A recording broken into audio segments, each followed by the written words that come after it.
अस्सलामुअलैकुम। आज हमारा MS वर्ड का 15वां MS एक्सेल का हमारा 15वां लेक्चर है और आज हम सीखेंगे इसमें सॉर्टिंग टेबल लगाना। यानी कि अगर हमने सॉर्ट करना हो, कोई एक क्लासरूम का एक डाटा है और उनमें बहुत सारे स्टूडेंट्स हैं, तो उनके डाटा को हमने चेक करना हो कि किस बच्चे की क्या प्रोग्रेस है या उसका क्या नंबर है, उसकी क्या डिटेल है, तो उन चीज़ों को चेक करने के लिए हम सॉर्टिंग टेबल का इस्तेमाल करते हैं। तो सॉर्टिंग टेबल लगाने का तरीका क्या क्या है? सबसे पहले हम अपनी MS एक्सेल की शीट में आ जाते हैं। ये हमारी शीट है। हेडिंग यानी कि जो उसका टाइटल है और बाकी शीट, ये मुकम्मल एक शीट है।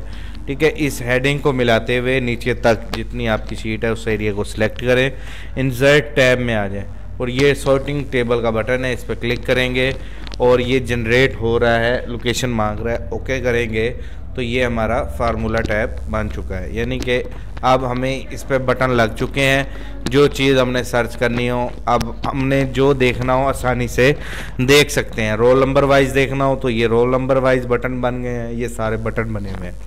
तो मैं फ़र्ज़ करो सबसे पहले रोल नंबर के हिसाब से देखता हूँ, तो ये मैंने इंडेंट बटन उसका ओपन किया, सिलेक्ट ऑल को अनसेलेक्ट किया। मैं कहता हूँ सिर्फ 205 का डाटा देखना चाहता हूँ, तो 205 को टिक किया, ओके किया, तो ये देखें बाकी सारा कुछ हाइड हो गया। 205 का डाटा इस पूरी शीट में शो हो रहा है। तो इस तरीके से वापस अपनी हालत में लाने के लिए सिलेक्ट ऑल करें, ओके करें, तो ये वापस अपनी असली हालत में आ गया।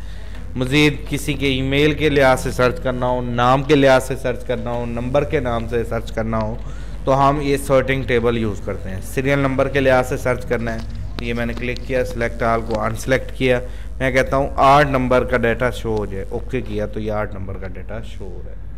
ठीक है, इस अमल को कहते हैं सॉर्टिंग टेबल, सॉर्ट अ टेबल।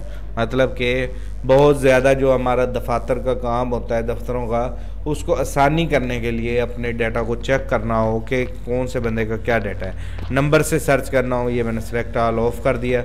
यहाँ से मैं कहता हूँ ये वाला न्यू नंबर है, ये वाले बंदे आ जाएँ, तो ये देखें ये आ गए। सेम टू सेम ऐसे ही इसको भी कर सकते हैं। ईमेल से सर्च कर सकते हैं, फेसबुक से कर सकते हैं, रोल नंबर से कर सकते हैं, सीरियल नंबर से कर सकते हैं। अच्छा, एक ही नाम अगर 2 जगह पे होगा, ये मोहम्मद दानिश को मैं यहाँ भी रखता हूँ, दानिश पेस्ट कर देता हूँ। आप देखें मैं इधर सॉर्टिंग बटन लगाता हूँ दानिश को, तो अब इस पूरी रो में जो मोहम्मद दानिश है वो 2 जगह ही आएगा। दानिश कहाँ रखा था हमने, ये है, जैसे दानिश, ये ओके किया तो ये दानिश 2 शो होंगे, एक का रोल नंबर 201 है और एक का 241 है। तो इस तरीके से हम एक जैसे नाम वाले लोगों को देखना हो कि उनका क्या डिटेल है, तो ऐसे रोल नंबर के हवाले से देखना हो, फ़ोन नंबर से, ईमेल से। अब देखें ये दानिश और है, ये दानिश और है, इसकी ईमेल चेंज है, नंबर चेंज है, ये चेंज है, लेकिन नाम सेम है। तो इस तरीके से हम अपनी एक क्लास के डाटा को वेरीफाई करना, उन लोगों के डाटा को सर्च करना और ओपन करना। उम्मीद करता हूँ आज का ये टॉपिक सॉर्टिंग टेबल आपको समझ आ गई होगी।